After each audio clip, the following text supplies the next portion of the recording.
Alors, bon après-midi à tous et à toutes. Merci d'être de retour parmi nous pour la conférence sur l'histoire de la mode au Québec depuis 1950, qui est présentée par Jean-Claude Poitras dans le cadre des Belles Soirées et des Belles Soirées de l'Université de Montréal et de la présentation de l'exposition de M. Poitras, donc Jean-Claude Poitras, Mode et Inspiration, qui est présentée au musée actuellement, et ce jusqu'au 26 avril prochain. Donc, on vous invite aussi à voir ou revoir l'exposition. Si vous ne l'avez déjà fait, vous pouvez, à la suite de la conférence, vous présenter à la billetterie du musée pour ce faire. Aussi, je voulais indiquer que M. Poitras fera une séance de signature à la fin de la conférence d'aujourd'hui. Donc, vous pouvez vous présenter à la boutique du musée si vous souhaitez avoir une copie de ce livre autographié par M. Poitras.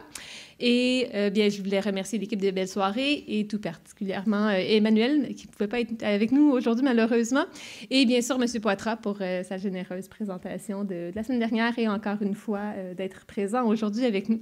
Alors, je lui laisse maintenant la parole et je vous souhaite un bon après-midi en sa compagnie. Merci.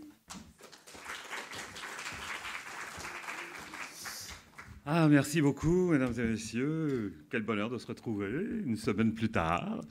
Je vois toutes les fidèles qui étaient là la semaine dernière, qui sont de retour. C'est formidable.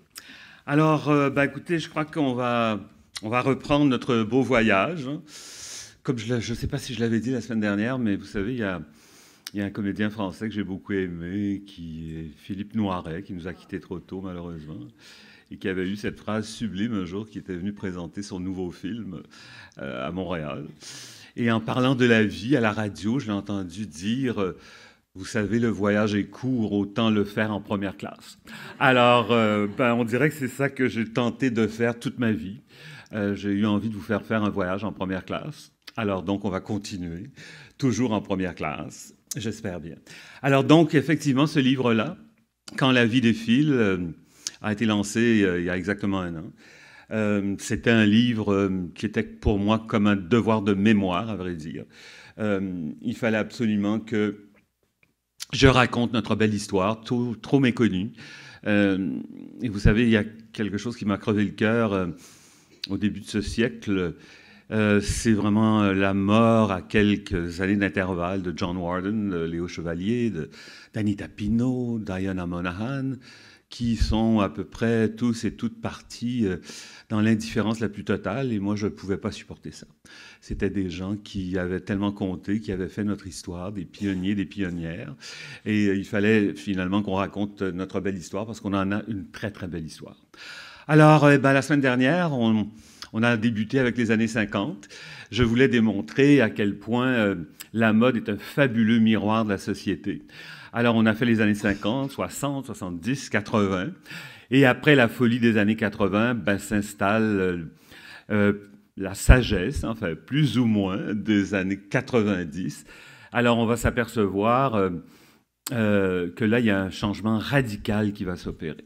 D'abord, dans le monde, avec évidemment des gens qui marqueront nos imaginaires, de George Bush à Bill Clinton, bien sûr, qu'il va remplacer. Et ensuite, par contre, des personnages qui sont entrés dans la grande histoire comme des héros à la lumière de Nelson Mandela. On va assister à l'effondrement du bloc soviétique, la fin de la guerre froide, la première guerre du Golfe, le génocide des Tutsis au Rwanda. On va assister au protocole de Kyoto, porteur d'espoir, qui a été signé quand même en 97. Il n'y a pas eu tellement de progrès, j'ai l'impression. L'explosion des biotechnologies et d'Internet. Évidemment, la mort de Lady Di, qui nous a tous émus. On va assister à la glorification des groupes électro, de Dépêche Mode, à Nirvana. En parlant de Nirvana, on voit ici Kurt Cobain, qui, avec sa complice de l'époque Courtney Love, va vraiment devenir les deux figures de proue du style punk. Donc, vous voyez que la mode a ce pouvoir de tout récupérer. C'était d'abord un mouvement musical contestataire, anti-mode, anti-fashion, et la mode a tout récupéré ça. Alors, ça nous vaut encore aujourd'hui les relents de ça avec les jeans lacérés partout, les vêtements déchirés, le côté délinquant un petit peu. Qu'est-ce qu'on va apercevoir en mode maintenant? Alors, ça va être un certain calme après la tempête, l'audace des années 80, où chacun et chacune voulait se démarquer à tout prix. Là, tout à coup, on dirait que le mot d'ordre, c'est on ne se démarque plus, on se ressemble l'un et l'autre. À tel point qu'on va vraiment confondre même certains vêtements des tailleurs, notamment d'Armani et de Calvin Klein et tout. Alors, il y a comme une uniformité, une sagesse, à part deux grands mouvements qui vont s'opérer, je vais vous en parler un petit peu plus tard.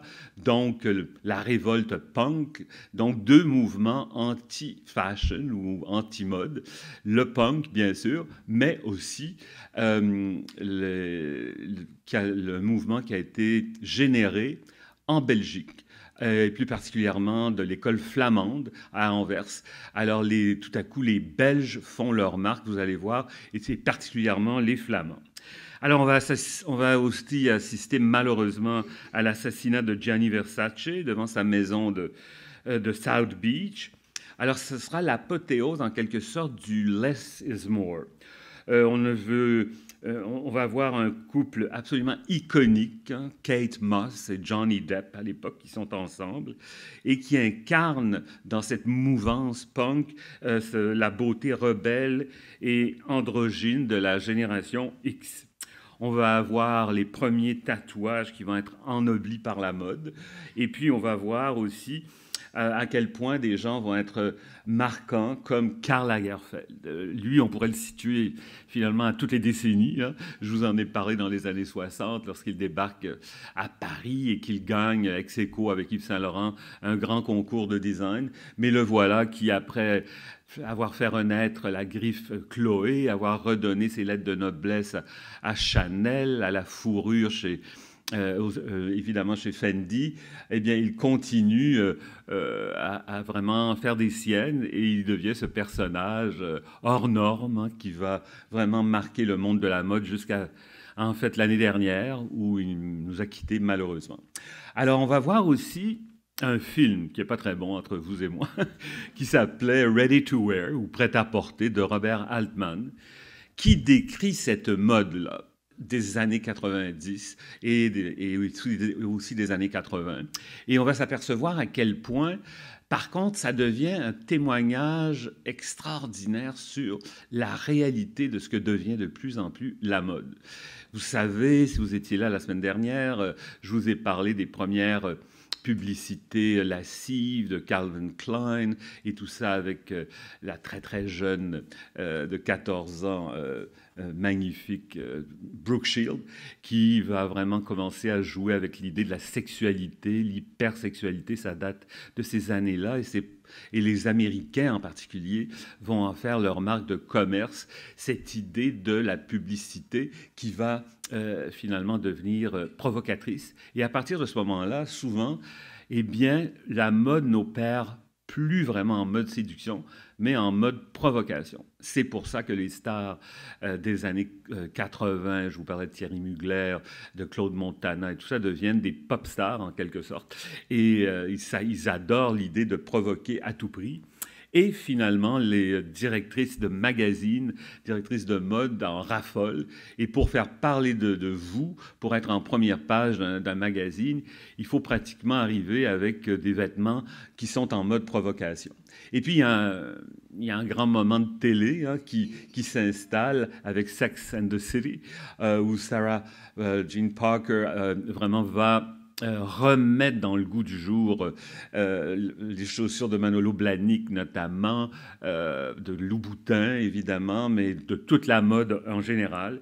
Et puis, qu'est-ce qui gronde en sourdine? Eh bien, c'est vraiment Apple, c'est vraiment Internet. Et là, c'est vraiment, ça s'accentue de plus en plus. Ça va connaître un apothéose, évidemment, ces 2 dernières décennies, mais c'est dans les années 90 que tout ça débute véritablement.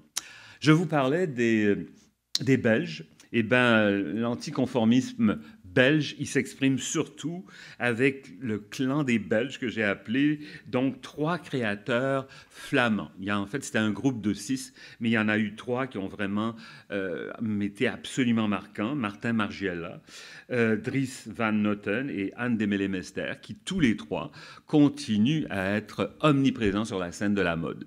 Mais qu'est-ce qui se passe à part ces 2 mouvements? Donc d'un côté anti-fashion conforme, qui est le punk, et l'autre mouvement des Belges qui viennent un petit peu à la même, au même diapason. Vous savez qu'au début des années 80, quand je vous parlais de l'invasion japonaise avec Issey Miyake, Yohji Yamamoto et Comme des garçons, c'est un petit peu la même mouvance chez donc ces designers flamands. D'ailleurs, l'école d'Anvers reste un point de référence absolu, même de nos jours. Mais qu'est-ce qui se passe aussi? Ce sera la démocratisation de la mode, avec tout à coup l'importance des marques. Ça va s'installer vraiment partout avec les marques qui vont vraiment dominer même sur les créateurs. Mais qui étaient les créateurs importants de l'époque? Eh bien, on va pouvoir parler de l'idée, je vous avais parlé de l'internationalisation aussi de la mode, qui avait débuté tout doucement dans les années 70 avec les Italiens, puis ensuite avec les Américains et même les marques allemandes. Mais là, ça devient de plus en plus évident avec l'Autrichien Helmut Lang, l'Allemande Jill Sanders, Stella McCartney à Londres, Lolita Lempicka à Paris, Dolce Gabbana à Milan.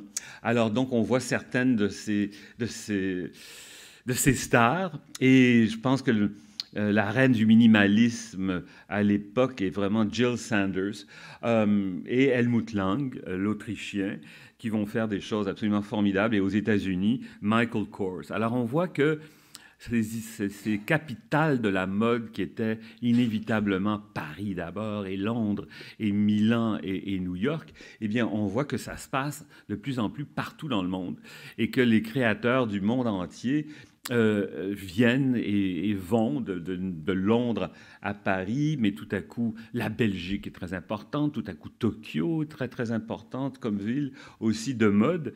Alors ça, c'est absolument formidable. Et puis, il y a le phénomène des maisons de luxe qui vont commencer à ce moment-là à recruter. On passe de...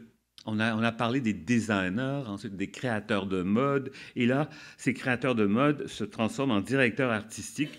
Alors donc, il y a beaucoup de marques qui, finalement, décident de rajeunir leur image. C'est le cas de Gucci en Italie. C'est le cas de Burberry par la suite. Alors Gucci va aller chercher qui? Tom Ford, l'Américain, qui va vraiment créer le porno chic. Alors, le porno chic, c'est cette élégance, mais en montrant vraiment quelque chose de très, très asexué. Alors donc, à la limite de la provocation, un autre qui va provoquer tout le temps, mais qui est un acte de génie, c'est John Galliano, chez Dior. Ça s'est très mal terminé, hein, et c'est là où on se dit, la mode est malade. Il y a quelque chose dans l'idée de la provocation qui n'a plus de fin. Et là, c'est là où on s'aperçoit la pression qui est mise sur ces directeurs artistiques qui doivent performer et à ce rythme infernal des collections aux 6 mois, tant collection haute couture que collection prêt-à-porter. Et il y en a beaucoup qui vont craquer, littéralement. C'est le cas de John Galliano, qui s'enfonce dans la drogue, dans plein d'autres choses, jusqu'à, évidemment, ce moment épouvantable qui a été filmé en live, là, à Paris, où il est dans un restaurant et où il insulte un couple de personnes d'origine juive. Alors donc, là, Dior, la grande maison Dior, qui est sous, évidemment, la bannière LVMH, hein, parce que là, on va en parler de plus en plus de ces conglomérats de luxe richissimes qui vont acheter et récupérer toutes les grandes maisons de couture. Et donc, LVMH voulait déjà tenter de se débarrasser de John Galliano, qui devenait de plus en plus incontrôlable. Et on savait très bien qu'il avait des problèmes et d'alcool et de drogue et tout ce que vous voulez. Mais là, devant l'éclatement de ce moment épouvantable, eh bien, ça va être assez. Et la maison Dior se débarrasse de Galliano. L'autre créateur britannique de génie, évidemment, c'est Alexander McQueen. Et lui aussi va craquer, mais lui pas en allant vers la drogue ou vers l'alcool ou peu importe, c'est vraiment un mal-être qui l'envahit complètement et à la mort de sa mère, lui-même décide de se suicider. Ça va arriver dans les années 2010, vous allez voir, mais enfin pendant 15 ans, au moins il a régné de façon exceptionnelle et il a vraiment, lorsqu'il a été engagé par exemple pour aller revamper Givenchy, ça a été absolument un moment extraordinaire littéralement. Et puis je vous parlais d'autres grandes maisons qui ont besoin d'être dépoussiérées, c'est le cas de Prada en Italie et c'est la jeune Miuccia Prada, qui va aller vraiment, vraiment remettre la maison familiale dans le coup avec des collections de prêt-à-porter formidables, parce qu'au départ, il faut savoir que Prada est d'abord et avant tout une grande maison de maroquinerie.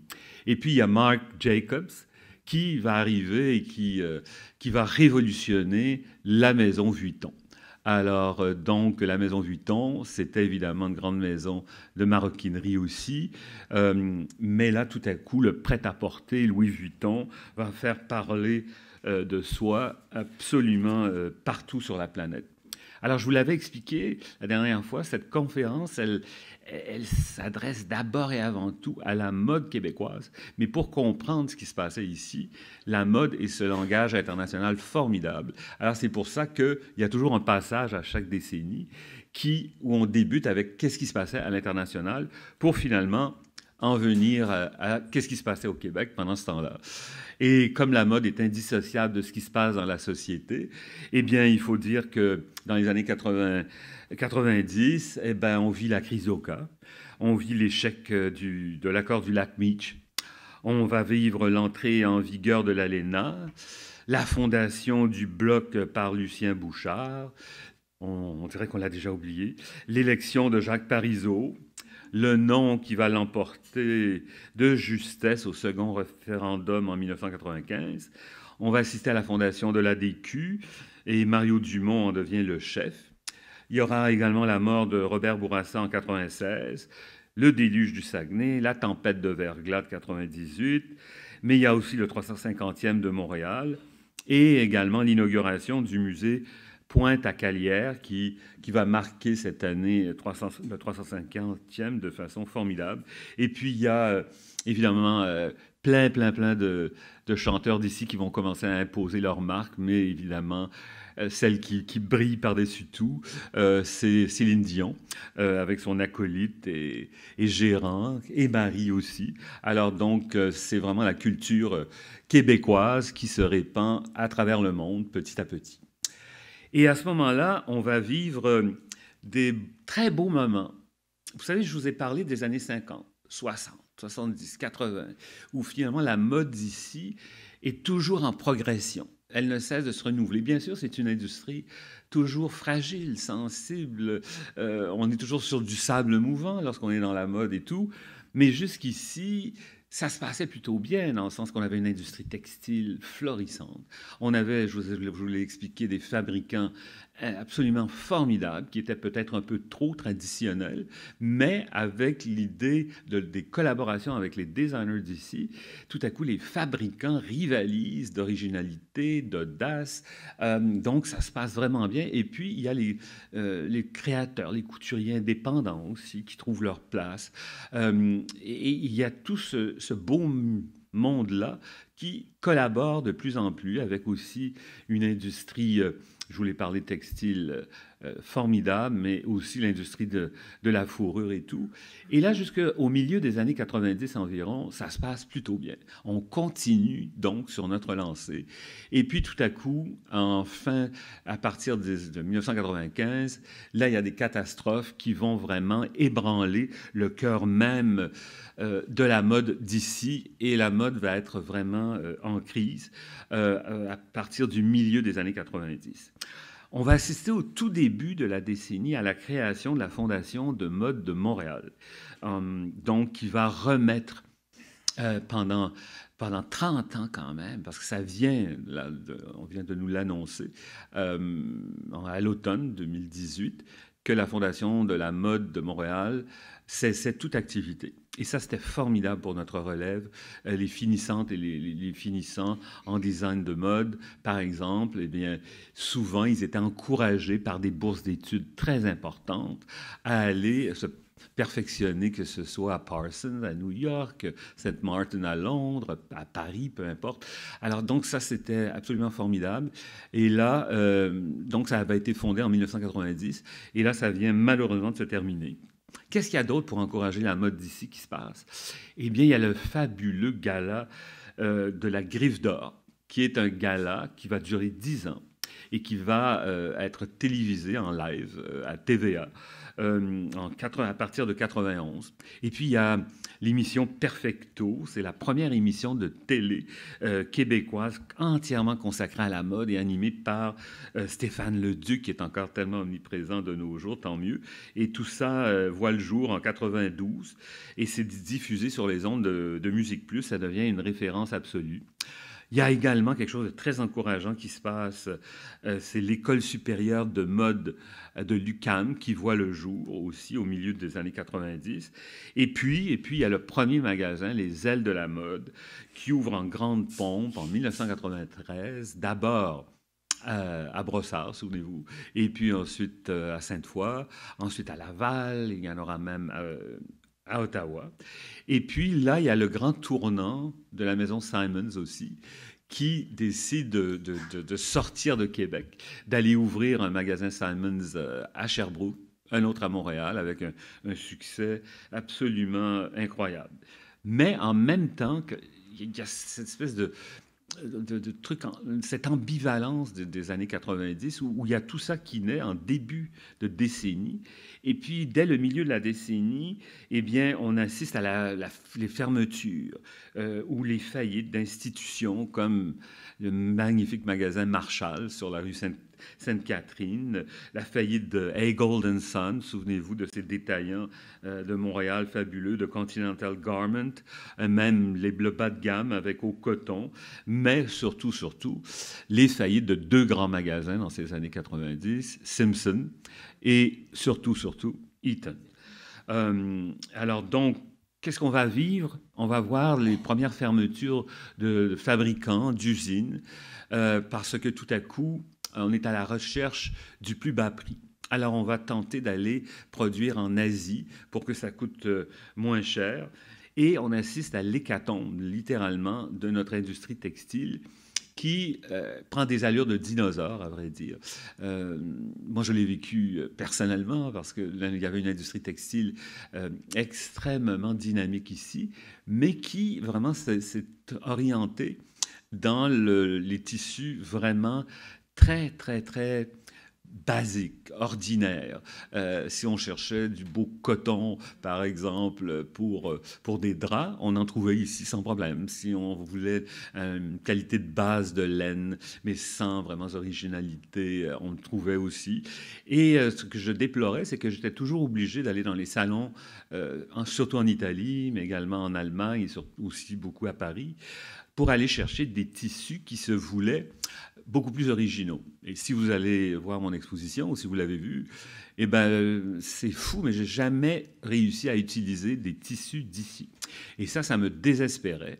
Et j'ai à plusieurs reprises vraiment tenté d'aller à la rencontre de cette association-là qui avait un pouvoir de lobbyisme incroyable auprès du gouvernement fédéral, qui faisait en sorte qu'on taxait énormément les tissus venant d'Europe ou d'ailleurs. Alors donc, les tissus, enfin, les fabricants locaux se sentaient protégés. Je pense à Dominion Textile, je pense à Klein & Tinker, et des gens comme ça. Eh bien, moi, j'essayais d'aller à leur rencontre et je me souviens très bien que j'avais tenté à 3 ans d'intervalle, peut-être, d'aller leur faire une conférence en disant, voilà, je reviens de ces salons européens, voilà ce qui se passe. Regardez les bouclettes qui arrivent. Regardez les premiers, le Cupro, par exemple, qui est une viscose d'une qualité exceptionnelle. Regardez les froissés permanents. Regardez, bon... Et c'était incroyable parce qu'à chaque fois, ça s'est terminé de la même façon. C'était Monsieur Poitras, on comprend très bien où vous êtes, mais nous, ce petit marché de niche, ça ne nous intéresse pas. Nous, on est là pour le bas de gamme, on est là pour le marché de masse. Et je leur disais, mais attention, là, c'est très, très dangereux parce que partout, je vois les Italiens, les Allemands, même les Suisses, les Autrichiens, j'avais des tissus autrichiens aussi, et de partout dans le monde, les Français, ça va de soi, et Britanniques. Et bien, chez chacun de ces fournisseurs-là, et tisseurs et tout, il y avait toujours un département de recherche et développement. Et c'était fou, mais les gens d'ici qui produisaient ces tissus de base n'avaient même pas de département de recherche et développement.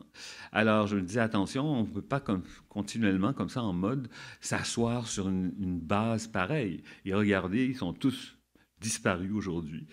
C'est assez affolant. Alors donc, on va voir aussi la fin de ce qui était un regroupement de femmes qui adoraient la mode, qui s'appelait le Fashion Group de Montréal. Et le Fashion Group, il avait été créé d'abord aux États-Unis.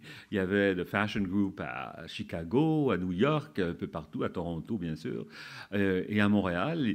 Et ces gens-là étaient très connectés. Et on avait droit, pour les créateurs de mode qu'on était, à des défilés chaque saison formidables. Il y avait même des défilés pour le petit déjeuner au Château Champlain. Il y avait des grands défilés au Ritz-Carlton aussi que le Fashion Group organisait. Et puis tout à coup, ils annoncent la fin de ce groupe formidable qui encourageait tous les créateurs d'ici. Mais c'est aussi, dès le début des années 90, la fondation de Mode Matinée qui vient en aide à des créateurs et qui, chose formidable, va donner des millions et des millions, plus de 50 millions de dollars sur 10 ans à des créateurs pour les encourager à pouvoir continuer. Et ça a duré 10 ans. Alors, donc, il y a beaucoup de choses comme ça qui sont nées au tout début des années 90 et qui vont s'arrêter soit en fin des années 90 ou soit au tout début. Mais on a quand même des créateurs qui, là, ont un talent extraordinaire. La créativité d'ici s'est jamais remise en cause. Mais ils ont du mal, ces créateurs-là, à être supportés par des fabricants d'ici ou par des manufacturiers d'ici. Parce qu'on va assister aussi à la fin d'une boutique mythique qui s'est appelée la boutique Revanche et qui est née au tout début des années 80, où finalement on projetait, on exposait en permanence toutes les collections des designers d'ici. Et ça, c'était formidable parce que ça a réveillé les grands magasins qui consacraient vraiment toujours des espaces aux créateurs québécois. Alors, on a encore tout le talent du monde avec les Nadia Toto de ce monde, avec Philippe Dubuc qui va faire une vraie révolution en mode masculine. Le talent de Marie Saint-Pierre, c'est une évidence même. Hélène Barbeau, Jean Héroldi, qui parfois, les gens l'oublient, mais il a d'abord été créateur de mode, designer de mode, avant de devenir la personnalité qu'il est aujourd'hui, à la télé et tout. Et puis, il y a Yves-Jean Lacasse, qui fait une très, très belle carrière, qui se poursuit aujourd'hui. Et puis là, on le voit entouré ici, c'est très typique parce que on voit avec Luc Plamondon, Et notre top modèle québécoise, j'ai eu la chance de tomber sur cette photo, Pascal Bourbeau, hein, qui est encore tellement présente aujourd'hui. Alors ça, ce sont des gens de talent qui continuent à faire la mode d'ici. Mon ami Christian Chenaille de la Griffe Muse, qui a encore sa très belle boutique sur la rue Saint-Denis et une autre à Québec. Marius Gagné qui va venir tenter de finalement remettre la fourrure à la mode en la recyclant de façon exceptionnelle. Et puis Anne de Chalat qui va produire d'abord des collections avant de devenir cette femme entrepreneur qui va créer la grande braderie de Montréal et puis aussi de Québec maintenant. Alors c'est devenu l'événement 2 fois par année où tout le monde se retrouve et Anne a ce fantastique pouvoir de pouvoir réunir et rassembler tous les designers d'ici. Et d'ailleurs, elle a sa propre boutique au marché Bon Secours dans le Vieux-Montréal. Alors, pendant ce temps, dans les années 90, on va, je vous l'ai dit, Simpson, Eaton qui ferme, Golden Sun, la Dominion Textile. Et puis moi, je me mets en parallèle toujours à la fin de chaque décennie avec mon petit clin d'œil. J'en étais où? Eh bien, je crois que c'était... J'ai jamais voulu céder à l'idée de faire une mode des vêtements, des collections en mode de provocation.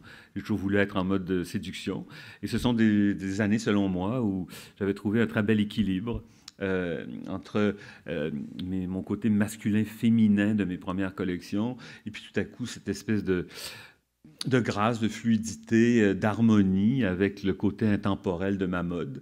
Alors, en voici quelques exemples de ces années 90, avec aussi quelque chose d'important pour moi, c'était l'idée de démocratiser la mode. Et c'est pour ça que je vous l'avais expliqué la dernière fois, que ma première collection pour un fabricant, c'était appelé BOF, pour Best of Fashion. Ensuite, quand j'ai quitté Beverini, mon premier manufacturier, pour aller chez Franck Importation, on m'a dit « Jean-Claude, tu abandonnes Boff, c'est Jean-Claude Poitras qui est important. » Alors, j'ai continué donc avec la griffe Jean-Claude Poitras. Mais je voulais, à cause beaucoup du château, on va en parler tout à l'heure, j'avais voulu démocratiser la mode parce que je voulais que les jeunes puissent payer du Poitras. Alors, j'avais convaincu en 1989, mais les collections sont sorties en 1990. Donc, j'avais convaincu monsieur Siegel du château de me laisser produire et créer pour lui une collection. Donc, signé Jean-Claude Poitras pour le château, qui avait eu un succès médiatique formidable et aussi un succès de vente phénoménal. Et j'avais décidé de faire uniquement pour hommes parce qu'avec mon associé de l'époque, Jacques Pellan, on s'était dit, mais ça ne s'est jamais vu parce que là, ça semble tellement normal aujourd'hui. Hein? En 2020, je vous en parle. On a vu Karl Lagerfeld dessiner pour H&M, on a vu Sonia Rykiel, Stella McCartney, tous les autres, et même des vedettes hein, comme Kylie Minogue ou Madonna et tout pour Mango, et peu importe. Mais en 1989, lorsque j'ai commencé à travailler sur ces collections, ça ne s'était jamais vu. Et ce qui s'est passé, c'est que Jacques et moi, on avait un petit peu peur. Ça sera quoi les réactions là, des gens par rapport à cette idée de Jean-Claude Poitras associé haut de gamme? J'étais très, très fier, moi, de vendre chez Lily Simon, chez Eaton, chez Old Trenfrew, Ogilvy et tout ça, et un peu partout aussi aux États-Unis et dans le reste du Canada, ça va de soi, dans des boutiques de luxe. J'étais très fier de ça parce que j'ai toujours cru à la beauté des matières et tout. Alors, c'est évident que quand vous achetez des manteaux, un manteau Poitras en alpaga, c'était pas 200 $, entendons-nous. Mais je voulais tout de même démocratiser la mode. Et donc, avec le château, on a décidé, et M. Siegel, merci, avait décidé, oui, Jean-Claude, je vais respecter ça. Pendant 1 an, j'ai dessiné 3 collections pour lui, mais uniquement des collections masculines. Parce que M. Siegel voulait que je dessine des collections féminines aussi, puisque j'étais surtout connu en mode féminine. On avait fait l'ajout de la mode masculine en 87. Alors donc, à ce moment-là, je peux vous dire que la mode, mon côté masculin, ça comptait à peine pour 15% de mes ventes, là. Alors donc, avec Jacques, on a voulu jouer de prudence et on a dit on va faire l'homme pendant 1 an et si on voit que ça se passe bien, on renouvellera l'entente, mais cette fois-ci pour femmes et hommes. Et ce qui s'est passé, c'est que j'ai créé 3 collections. Printemps-été 90, automne-hiver 90 et la collection des fêtes aussi, pour hommes uniquement.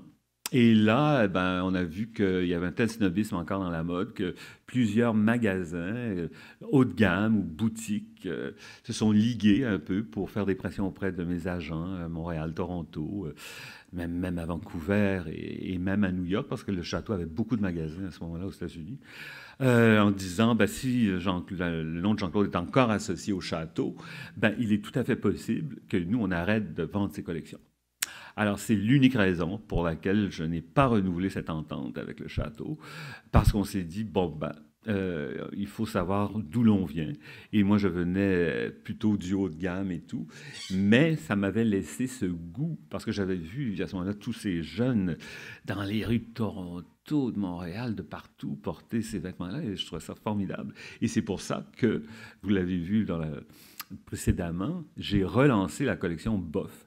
Donc, qui se voulait ma collection bis, si vous voulez, plus raisonnable. Et pour la collection Boff, j'ai même revu entièrement mes gabarits, c'est-à-dire qu'avec Jean-Claude Poitras, j'avais la réputation de dessiner pour les femmes grandes et minces uniquement. Alors, j'ai voulu démontrer que je pouvais revoir mes gabarits pour des femmes un peu plus rondes, un peu plus petites, notamment pour Boff. Alors, Boff m'a accompagné jusqu'à la toute fin, en fait, jusqu'en 2002, où j'ai signé ma dernière collection de prêt-à-porter. Et on arrive aux années 2000. Alors là, on va subir de plein fouet les impacts de la mondialisation. Alors donc, c'est après l'ère de George W. Bush, ce sera enfin l'élection de Barack Obama. Mais chose assez curieuse, on va aussi avoir l'épidémie du SRAS qui a été détectée en Chine en 2002. On a tendance à l'oublier. Les tsunamis en Asie, les ouragans comme Katrina aux États-Unis vont annoncer des catastrophes liées au réchauffement climatique planétaire, déjà. Mais c'est sûr que ce qui marque les esprits quand on parle des années 2000, c'est tout de suite les attentats du 11 septembre 2001, puis suivi de la guerre au terrorisme en Irak, en Afghanistan. On va découvrir les Al-Qaïda de ce monde, les talibans, Saddam Hussein, Ben Laden. Mais ça va être aussi beaucoup la croissance exponentielle d'Internet, la téléphonie mobile, la révolution numérique qui vont venir tout chambouler. Pendant que l'essor de la Chine, économique de la Chine, cesse de s'accentuer, avec notamment le triomphe des Jeux olympiques de Pékin en 2005. Ce sera la France de Nicolas Sarkozy, et puis ce sera la crise économique mondiale. Alors, et puis évidemment, Michael Jackson qui va marquer tous les esprits et le couple Obama qui va aussi beaucoup inspirer les créateurs du monde entier. Et puis, on va s'apercevoir que ça devient, là, c'est là où s'installe ce mouvement de fast fashion qui va marquer autant les années 2000 que les années 2010, mais là à une vitesse foudroyante. Et donc, c'est vraiment le village global qui s'installe au cours de cette décennie des années 2000. On va voir à quel point c'est la consécration du haut de gamme qui va être soutenu par des empires financiers dirigés par des milliardaires comme Bernard Arnault pour le groupe LVMH ou François Pinault chez Kering, sa compagnie. Alors, il faut dire que François Pinault est peut-être un peu dans l'ombre de M. Arnault, mais c'est quand même lui qui détient au Printemps, notamment. Donc, des griffes comme Saint-Laurent, Gucci, c'est vraiment sous Kering, alors que LVMH et Vuitton, c'est Dior et c'est plein d'autres. Alors, donc, c'est la fin, en quelque sorte, des maisons de couture indépendantes. C'est fou, mais aujourd'hui, il n'en reste plus. Là. Une des dernières maisons qui restait, c'était Sonia Rykiel. Et regardez ce qui s'est passé il y a à peine moins d'un an. Hein, c'est la faillite de Sonia Rykiel qui nous avait quittés à l'automne 2016. Mais qui, tout ça était vraiment continué à cause de sa fille, Nathalie Rykiel, qui vraiment s'était portée à la défense de sa mère et qui voulait rester indépendante, mais la loi actuelle veut qu'on ne peut pas survivre si on n'est pas soutenu par des groupes financiers extrêmement importants. Alors donc, on va vivre à l'heure littéralement des chaînes comme H&M, Uniqlo, Mango, Forever 21 et Zara. La mode, donc, est au prêt-à-jeter et à la surconsommation à tout prix. Imaginez que dans des magasins comme Zara, comme H&M, hein, c'est aux 2-3 semaines qu'on renouvelle nos garde-robes, qu'on vous dit, si vous n'achetez pas maintenant, il n'y en aura plus. Alors donc, cette espèce de surconsommation à outrance devient quelque chose d'absolument infernal. Et on va voir que l'idée de la provocation continue. Et ici, j'aime bien montrer cet exemple-là parce que j'aime beaucoup l'évolution de Lady Gaga. Évidemment, elle a commencé par choquer tout le monde, par vouloir faire parler d'elle à tout prix. Mais regardez les derniers moments où on l'a vu apparaître d'une élégance extraordinaire. Mais pourtant, c'était elle, la robe de viande, là, il y a quelques années. Alors ça, c'est le moment où moi, j'ai commencé à un peu décrocher là, de cette idée de provoquer à tout prix, de faire parler de soi à tout prix. Alors, qu'est-ce que ça voulait dire, cette idée de robe de viande? Alors ça, elle l'avait fait. On va voir aussi à quel point, et c'est pour ça que j'ai mis une image de David Beckham. J'aurais pu mettre plein d'autres sportifs parce que ça va être marqué aussi les années 2000 par vraiment l'importance du monde du sport. Tout ce qui est le sport va être absolument marquant dans ce qui va se passer. Et quand on regarde en mode ce qui va croître de façon vertigineuse, ce sont vraiment les vêtements de sport et les grandes marques de sport. Et David Beckham non seulement va créer des collections, d'abord pour H&M, mais ensuite pour lui-même, mais aussi c'est que les égéries des marques sont de plus en plus des femmes et des hommes qui proviennent du monde du sport. Et puis, on va voir aussi que c'est l'apparition à la vitesse grand V des blogueuses qui vont remplacer les journalistes traditionnels. Une va échapper à tout ça parce que c'est la dame de fer de la mode en quelque sorte. Alors c'est Anna Wintour au Harper's Bazaar. Évidemment, je ne sais pas si vous avez déjà vu le film September Issue avec Meryl Streep, mais c'était donc tout à fait l'histoire de Madame Wintour qui va donc continuer à voguer, à m'entourer dorénavant de toutes ces blogueuses-là. Et puis, Hollywood devient très important et on va voir autant du côté de Nicole Kidman que d'Angelina Jolie ou Brad Pitt ou peu importe, même Johnny Depp encore aujourd'hui, l'égérie du parfum sauvage de Dior. Alors donc, entre le monde hollywoodien et les sportifs, c'est tous ces gens-là qui vont occuper le haut de l'affiche. Et puis, le monde du show business, Beyoncé en est l'exemple parfait. Eh bien, ce seront dorénavant les porte-étendards des créateurs de mode. Et donc, il y a tout à coup les jeunes loups de la nouvelle vague qui vont arriver. Je vous parlais de la consécration du haut de gamme, mais aussi le phénomène des chaînes à la verticale. Parce que vous savez, dans ce que je vous ai parlé tout à l'heure, l'idée des Zara de ce monde, des H&M, des Uniqlo, eh bien, ça devient des opérations totalement verticales, c'est-à-dire qu'ils produisent même leurs fibres, leurs matières et tout. Alors donc, les manufacturiers sont éliminés dans tout ça et tout. Alors, c'est assez incroyable. Et là, c'est partout dans le monde. Partout dans le monde, on s'habille de la même façon. On retrouve la même petite veste matelassée chez Uniqlo Paris que Uniqlo Sydney et bientôt Uniqlo Montréal. Alors donc, c'est cette globalisation-là. Et vous allez voir qu'en 2010, tout à coup, il va y avoir un autre mouvement qui va tenter au moins d'amener une autre piste à explorer. Mais qui sont les jeunes loups de la nouvelle vague? Eh bien, il va y avoir, encore une fois, issu de l'école de mode d'Anvers, Ralph Simmons, le belge, le flamand, qui va remplacer Galliano chez Dior et qui va faire des collections magnifiques dans les années 2000. Et puis, la preuve que ça se passe partout dans le monde, ben, il y a Xiaozi Chen, qui est considéré comme la Chanel de Taïwan. Il y a Chalayan, le Turc, qui vraiment brille partout dans le monde. Il y a Elisab, le Libanais. Il y a Alexander Wang, l'Américain.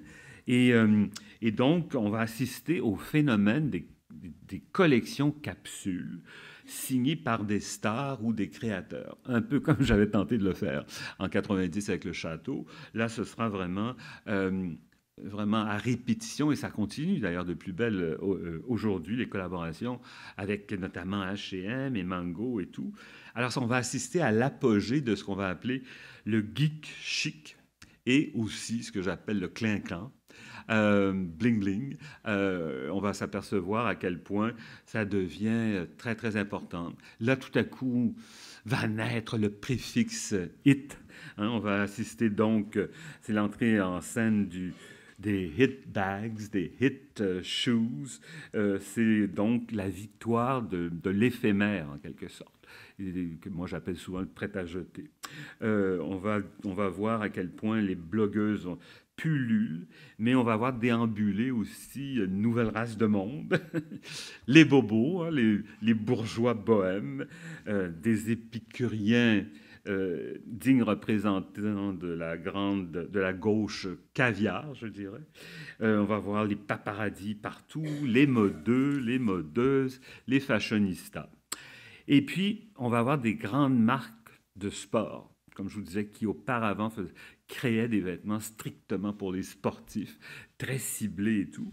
Alors, on va voir Adidas, Lacoste renaître de ses cendres, littéralement, Nike, on va voir Puma, les autres aussi qui vont imposer leurs sweatshirts, leurs tracksuits, leurs sneakers, leurs baseball caps sur les pédiums. Puis je me permets de dire tout ça en anglais parce que c'est la langue de Shakespeare qui impose absolument sa loi et ses lois à l'ensemble, finalement, du monde de la mode. Alors, à Paris, on ne vit pas la semaine de mode de Paris, on vit la Fashion Week de Paris. Alors, donc, c'est pour ça que tout se dit en anglais. Alors, donc, ça fait, je me suis déjà fait traiter de has-been fini parce que j'avais osé de parler de molleton plutôt que de Melton ou des choses comme ça. Alors qu'il y a des très beaux mots français qui expriment tout à fait ça. Alors donc, ça, c'est vraiment... tout le monde entre dans la danse, c'est assez incroyable. D'autres directeurs artistiques là, qui vont vraiment se consacrer aux grandes marques. Alors donc Givenchy, qui était une marque totalement tombée dans l'oubli, qui a été finalement, qui va renaître de ses cendres à cause d'Alexander McQueen, dont je vous parlais tout à l'heure. Après coup, c'est Riccardo Tisci, l'Italien, qui va reprendre l'œuvre d'Alexander McQueen. On va voir que Chloé va aussi renaître, des grandes griffes comme Lanvin, comme Balenciaga vont renaître également. Et puis, il y a un jeune Français surdoué, Heidi Slimane, qui va porter Dior homme, surtout au nu. Et puis, Albert Elbaz, l'Israélien, chez Lanvin, va remettre également la griffe. Et ça, c'était de Lanvin à Balenciaga, à Givenchy. C'était des noms qui étaient vraiment, littéralement, tombés dans l'oubli. Et on va voir à quel point la mode devient cruelle. Parce que tous ces groupes-là, financiers énormes, eh ben, ils rachètent non seulement les noms, la griffe, mais en même temps, ils possèdent les noms. Et c'est pour ça qu'il y a des... Si vous regardez l'histoire d'Hubert de Givenchy, qui nous a quittés il n'y a pas très longtemps non plus, eh ben, ça faisait des années qu'il n'avait plus le droit de mettre les pieds dans la maison Givenchy. C'est idem pour le génie Christian Lacroix, qui a perdu tous les droits à son nom. Il ne peut plus dessiner de collection pour femmes ou de collection de prêt-à-porter ou de collection de couture. Les noms maintenant sont détenus par ces groupes-là qui, finalement, vous êtes passés dû et puis on ne veut plus de vous, quoi. Alors, c'est vraiment il y a quelque chose d'extrêmement cruel dans l'idée que ces gens qui ont vraiment fait leur marque et leur griffe n'ont plus le droit de regard sur l'œuvre qu'ils auront et qu'elles auront tenté de créer. Et puis, alors donc, on va avoir l'idée de la massification aussi de la mode jusqu'aux capsules signées par des stars ou des créateurs, je vous en parlais.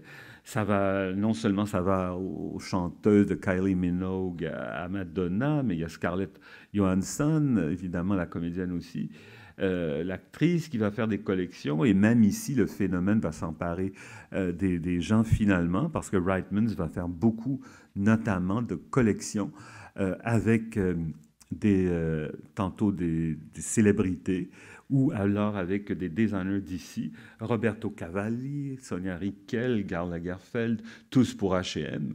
Alors donc, on va voir ici que le monde du sport sort ses griffes. Alors, je vous parlais de ces sportifs qui deviennent les égéries des marques de sport. Et puis, donc, c'est Roger Federer pour Uniqlo, c'est Tiger Woods pour Nike, c'est Maria Sharapova pour Nike également, même Rihanna.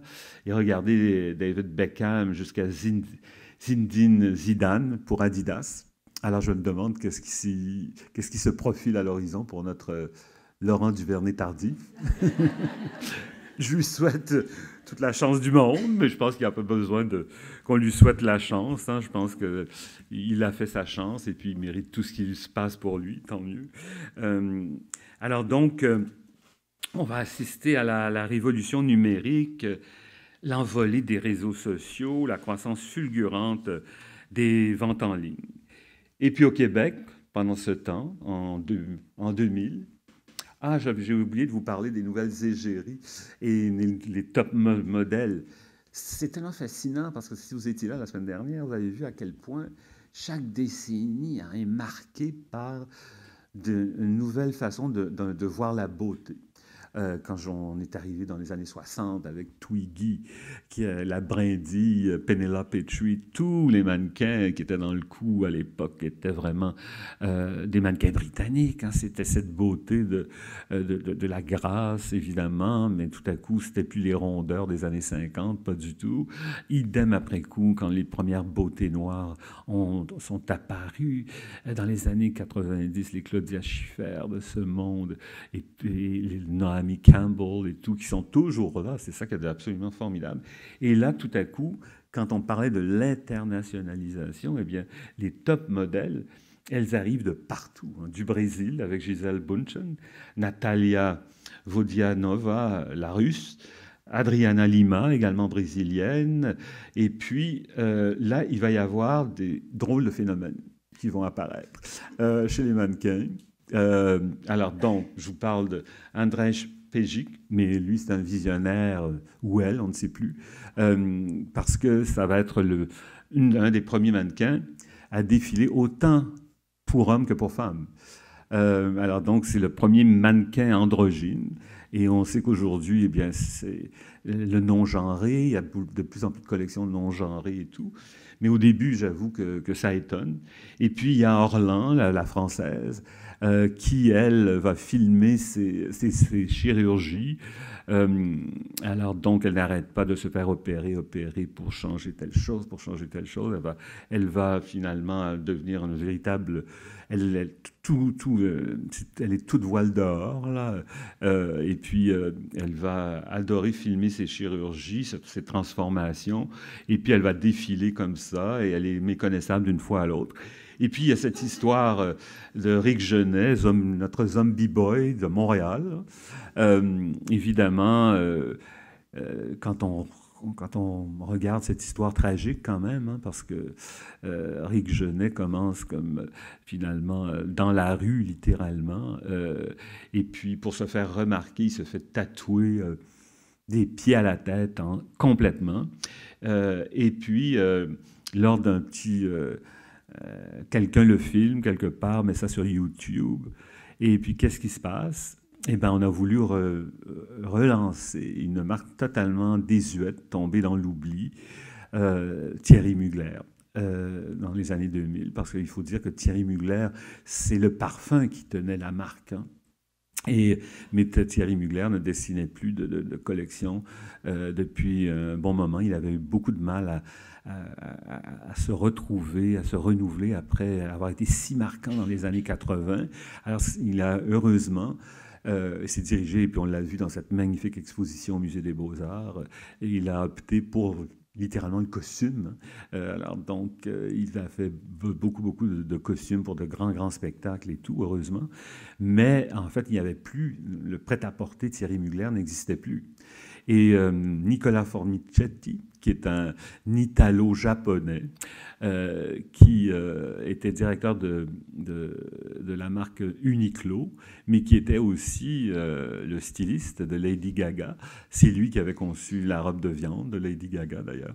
Eh bien, Nicola Formichetti est engagé pour relancer le prêt-à-porter de Thierry Mugler. Et la première chose qu'il a fait, il a vu sur YouTube notre Zombie Boy, et puis il a dit, ben moi, il faut absolument faire parler de cette relance du prêt-à-porter Thierry Mugler pour hommes. Et puis mon mannequin vedette, ce sera le Zombie Boy qu'il a fait venir à Paris et qu'il a fait défiler. Et là, on le voit, durant le défilé de Thierry Mugler, il n'a défilé à chaque fois, qu'habillé avec un jean signé Mugler. Alors, l'important, c'était de voir tous ces tatous et de faire parler de soi à tout prix. Et on sait qu'après coup, il a joué dans un clip de Madonna. Ça lui a donné une notoriété mondiale, jusqu'à ce qu'il y a à peine 2 ans, on le retrouve mort ici à Montréal. On n'a toujours pas expliqué la cause. Certains disent que c'est un suicide, d'autres disent que non, c'est peut-être pas un suicide, mais enfin, on n'a pas encore élucidé sa mort, mais c'est sûr et certain que c'était quelqu'un qui portait un mal-être en lui.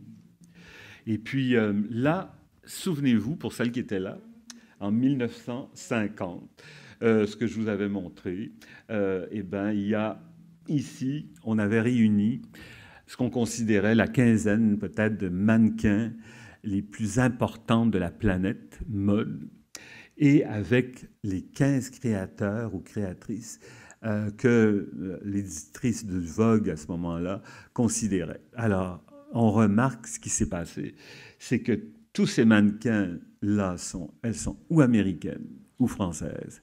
Toutes ces créatrices et ces créateurs sont parisiens ou parisiennes.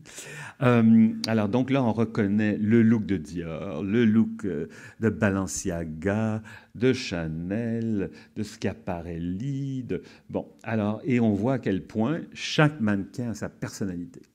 Chaque couturier a sa signature. Et tout à coup, on a voulu refaire la même idée. Donc, pour clôturer 2009, eh bien, le magazine a dit « Ah, si on se référait à notre magnifique photo de 1950 et qu'on refaisait la même chose aujourd'hui, qu'est-ce que ça donnerait ?» Alors, elles sont allées, encore une fois, à la recherche de ce qu'elles considéraient être les plus grands mannequins de l'époque. Mais là, on n'a plus le droit de se démarquer. Il faut tous entrer dans la même tribu, dans le rang, c'est-à-dire que si la mode dicte ça, que ce sont des cheveux longs, des cheveux... Et puis, en fait, qu'est-ce que ça signifie, ces pièces de tissu dans lesquelles ces mannequins, ces tops se drapent? Eh bien, ça veut dire que finalement, la mode, ça n'a peut-être plus d'importance selon eux et selon elles.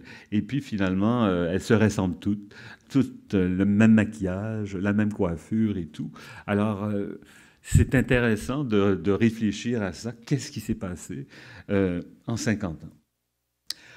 Alors, on arrive au Québec, alors que le Cirque du Soleil vogue de succès en succès partout dans le monde, tout comme Robert Lepage, Denis Marleau, Luc Plamondon, la danse contemporaine avec Marie Chouinard, avec Louise Le Cavalier, c'est absolument extraordinaire ce qui se passe. Notre cinéma rayonne partout avec Denis Arcand, Philippe Falardeau, Frédéric Bach, c'est absolument formidable. L'inauguration de la Grande Bibliothèque, la métropole qui est désignée ville UNESCO de design, pendant que la vieille capitale célèbre avec panache son 400e anniversaire. Alors la réputation de nos grands festivals rayonne à l'échelle planétaire, mais c'est la fusillade du Collège Dawson aussi. C'est l'écroulement du viaduc de la Concorde. Ce sont les expos qui quittent Montréal. C'est aussi le scandale des commandites et les tribulations des fusions et défusions municipales.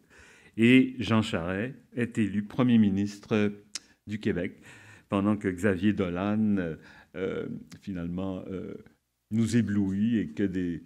Et c'est incroyable parce que, je ne sais pas si vous avez remarqué, mais à chaque décennie, j'ai glissé 1, 2, 3 films québécois, déjà dans les années 50.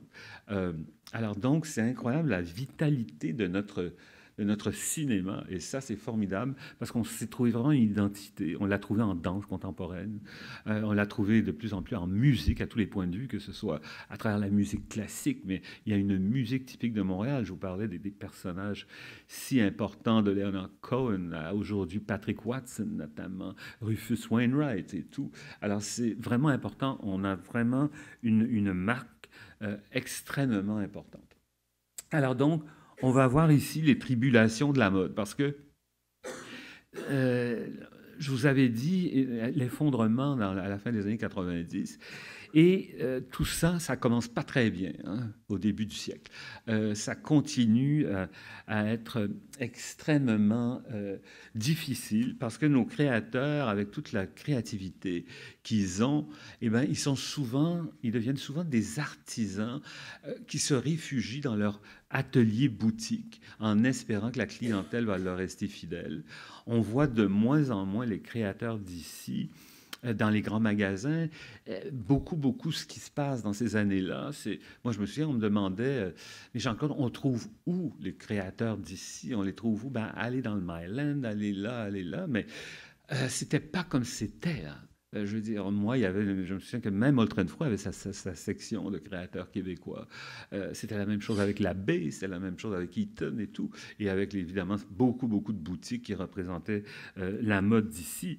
Alors, nos designers sont un peu, en fait, en mode survie, alors que la production continue de se faire de plus en plus en Orient, et que des magasins comme Winners, par exemple, vont vraiment changer la donne complètement. Vient un moment où personne ne veut acheter à plein prix, il semble. Alors, écoutez, c'est pas rien. Là, il y a des statistiques qui viennent démontrer que en moins de 10 ans, 1995, 2005, eh bien, 50% des emplois dans l'industrie de la mode ont été perdus. Alors, c'est assez affolant. Là, les derniers représentants de l'industrie textile vont fermer. Et puis, c'est la faillite retentissante des ailes de la mode. Qui sème l'émoi parce que vraiment, on ne s'y attendait absolument pas. Ensuite, en 2001, c'est l'annulation du gala de la Griffe d'Or qui, après 10 ans, vraiment gardait le contact avec le grand public puisque c'était diffusé, comme je vous disais, en live à TVA.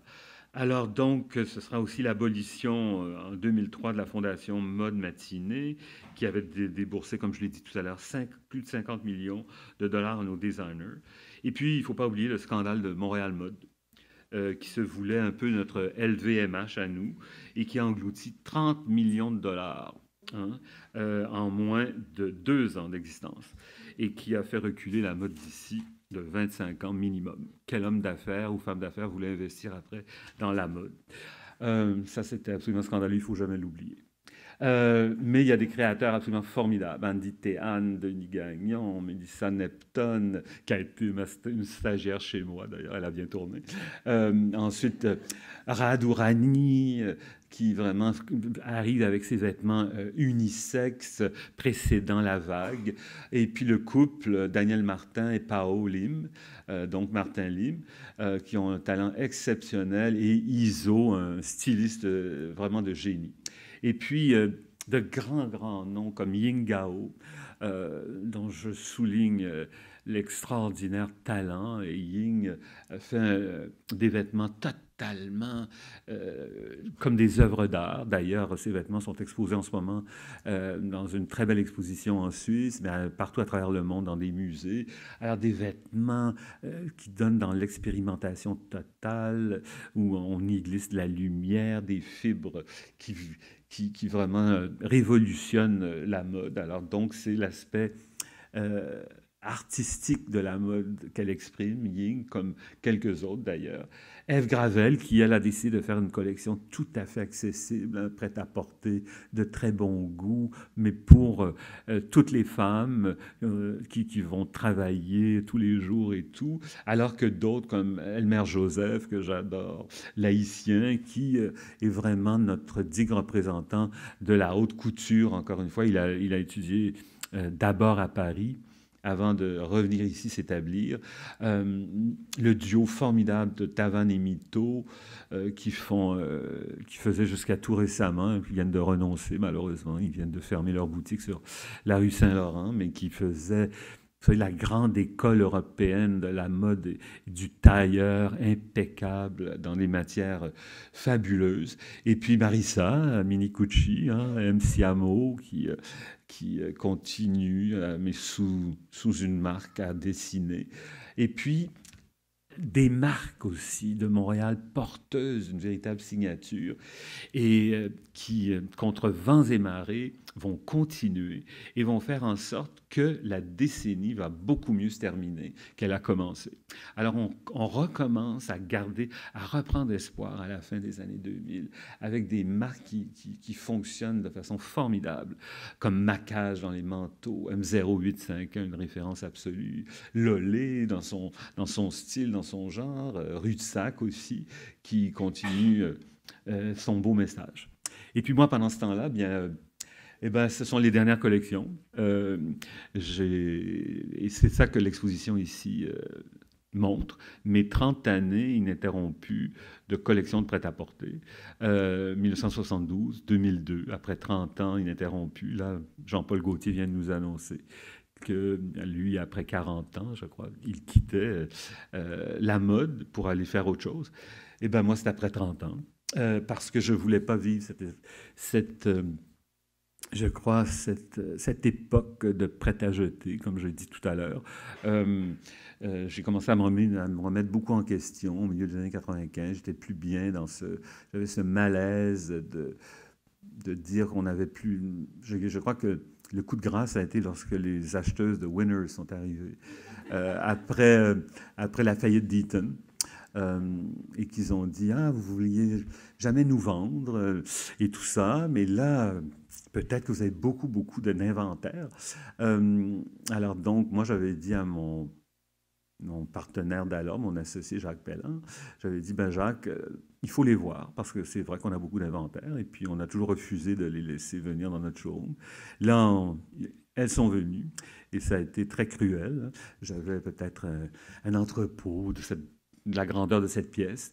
Et puis là, les 3 acheteuses sont arrivées. Alors, celle qui était à la tête de ces 3 acheteuses-là a dit « Toi, tu prends ce mur-là, moi, je prends celui-là, toi, tu prends celui-là. » Elles ont compté les ceintes sans jamais regarder qu'est-ce que ça cachait, un manteau de cachemire, une robe en pur soie, un tailleur de lin, peu importe.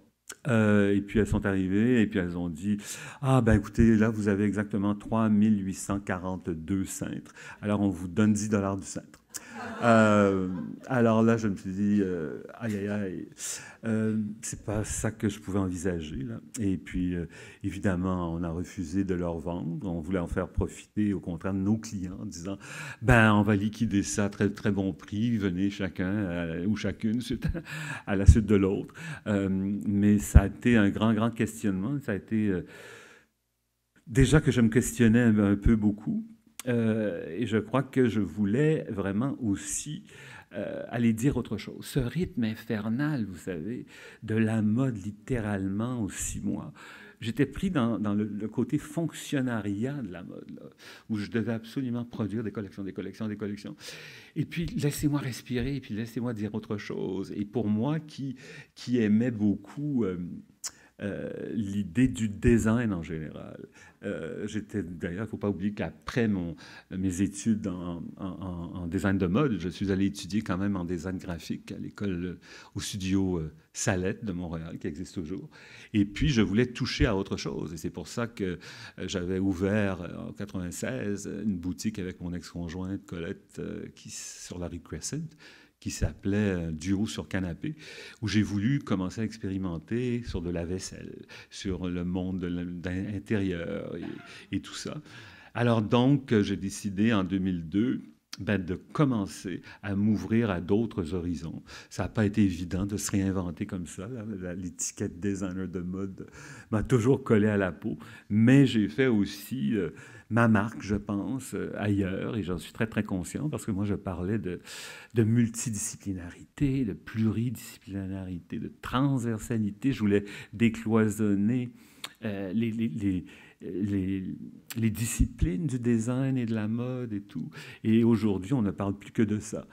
D'aller vers autre chose, de faire des collaborations entre architectes et designers et tout ça. Eh bien, moi, je l'aurais fait à partir de, donc, lentement dans ma boutique à partir de 1996, mais tout de suite après, dès 2002.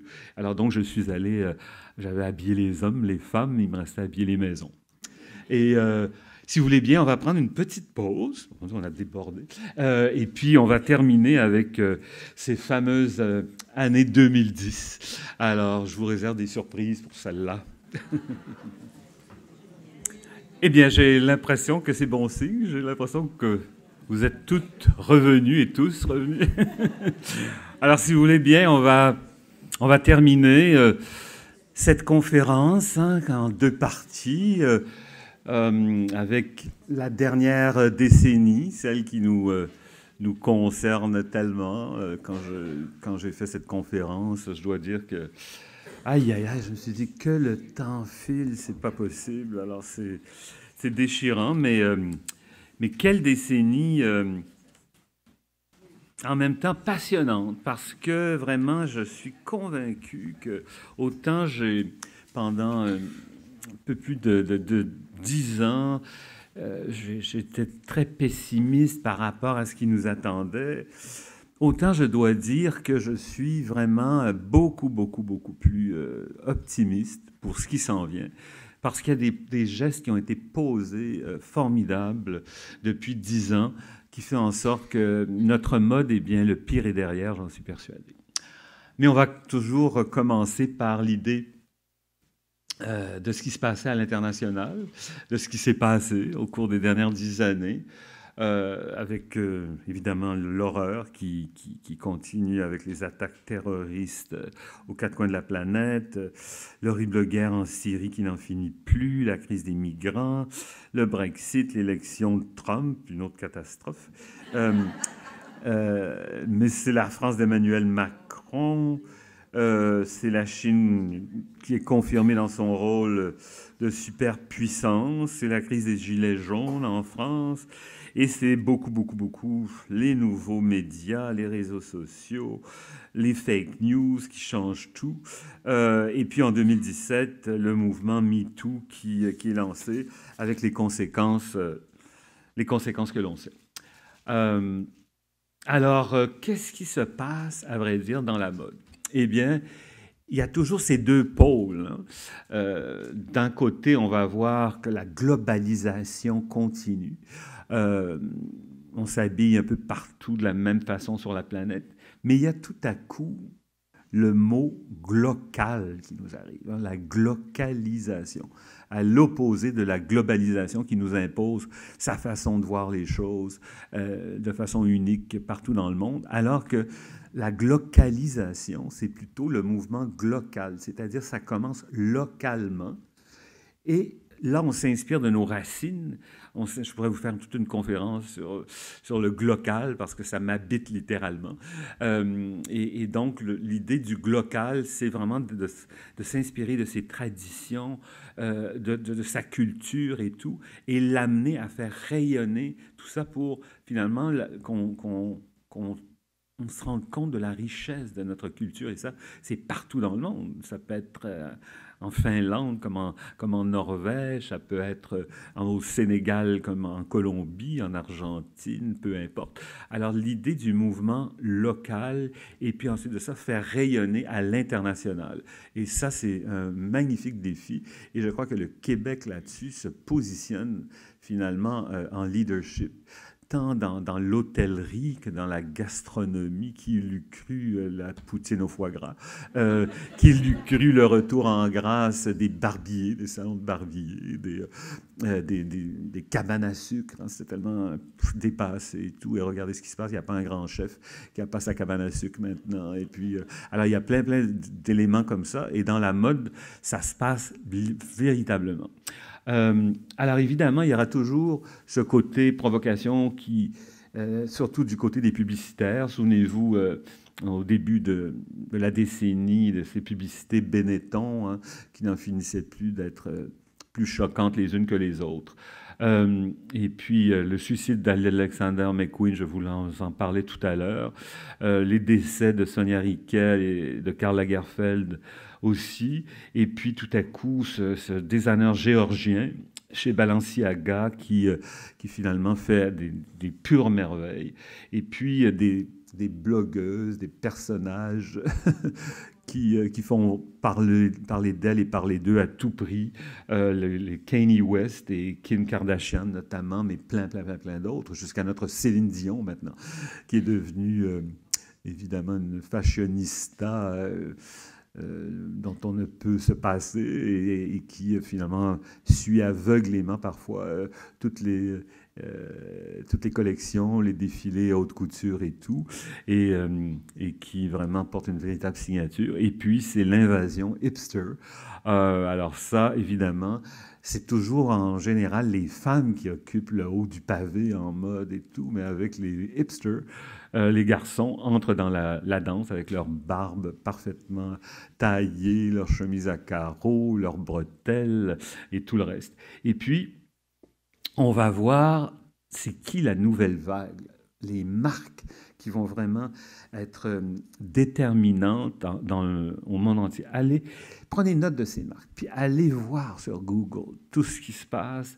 Il y a des choses qui vont vous dépasser, d'autres choses qui sont vraiment très marquantes. Alors, on dirait que de plus en plus, la plupart de ces marques dont je vous parle là, américaines pour Women's History Museum, le français Simon Porte, Jacques Mus qui est après révolutionné la mode masculine, le groupe japonais Nyoku, Ambush, ensuite le britannique, c'est fou, hein, mais dans l'histoire, si vous vous souvenez de ce que je vous ai dit dans les années 60, dans les années 70, partout, on a bien vu hein, que les créateurs britanniques sont capables d'être les plus traditionnels au monde, mais également les plus révolutionnaires. Hein. C'est fascinant ce qu'ils produisent là-bas de création. Et un de ceux qui marque en ce moment vraiment le monde de la mode, c'est Philip Ellis, qui est arrivé avec sa collection anti-Brexit. Et puis aussi Craig Green, si vous voulez voir le renouveau de la mode masculine, c'est quelque chose d'assez exceptionnel. Mais qu'est-ce que tous ces gens-là, ou à peu près, ont compris? C'est l'idée de la co-création et du co-design. Et ça, donc, c'est souvent un travail de collaboration entre plusieurs designers. Alors, l'idée du collectif. Et dans les écoles de mode, c'est ce qu'on nous apprend de plus en plus. C'est ce qu'on a appris de plus en plus à nos jeunes de s'intéresser à l'idée de la co-création, du co-design. Alors, moi, les gens de ma génération, on le sait, hein, Françoise qui est ici, de Grand Prix aussi, Françoise Boutier et tout, à quel point on a été des individualistes. Hein. On ne partageait pas souvent nos connaissances avec nos collègues de peur de se faire copier, peu importe. Mais les jeunes d'aujourd'hui, c'est ça qui me rend très, très, très encouragés parce qu'ils ont envie de collaboration. Et là, moi, j'enseigne depuis septembre à l'École supérieure de mode de l'UQAM. Et donc, j'ai amené mes finissantes et mes finissants dans des endroits insoupçonnés où ils n'étaient jamais allés, les ateliers, écoles, par exemple, les écoles de métiers. Et là, je vois naître des collaborations entre des finissantes et des finissants de l'école de joaillerie avec mes finissantes à moi en design de mode. D'autres vont vraiment faire des choses avec les finissants et les finissantes du Centre des métiers du cuir. C'est fascinant ce qui est après se passer. Et ça, pour moi, c'est un phénomène nouveau, mais tellement sain. Et ça se passe à l'échelle internationale. Mais où s'en va la mode? Alors, j'ai envie de dire, quand j'ai découvert cette photo-là, je trouvais que ça voulait tout dire. Ici, le ridicule tuait. Alors, donc, de McDo à Moschino, trop, c'est trop. Et puis, donc, j'ai envie de vous donner un panorama, puis certaines perspectives pour vous faire voir autre chose uniquement que cette globalisation, que cette surconsommation et tout, qui existe et qui sera là, mais il y a d'autres options qui s'avèrent très importantes. D'abord, j'avais envie de vous montrer quelques statistiques. Alors, qu'est-ce qui se passe? L'Amérique achète, imaginez, 20 billions de vêtements par année. Est-ce qu'on a besoin de tout ça? 68 pièces par année, une pièce par semaine par personne en moyenne. C'est quand même des statistiques qui font réfléchir. Quand Jean-Paul Gaultier, il y a quelques semaines, a dit que c'était sa dernière collection de haute couture, il avait renoncé au prêt-à-porter, souvenez-vous, il y a quelques années, eh bien, il a dit... Il y a trop de vêtements, il faut recycler, il faut se poser la question, il faut réfléchir avant d'acheter. C'est plus possible et je crois que j'ai toujours été de son avis. Alors imaginez qu'il y a 12 700 000 tonnes de vêtements qui sont jetés chaque année. Alors ça aussi, c'est des statistiques qui ébranlent. Alors donc, on va voir à quel point... tous ces magasins à la verticale qui produisent, qui dessinent à l'interne et tout ça, à quel point c'est un phénomène irréversible, ça va de soi. Mais regardez ce qui se passe quand même. Forever 21, qui faisait partie de cette race-là, ben, ils viennent de faire faillite. Alors là aussi, il y a des questionnements à se faire. Jusqu'où peut aller cette folie de la surconsommation? Et puis, qu'est-ce qui se passe avec cette idée de surconsommation?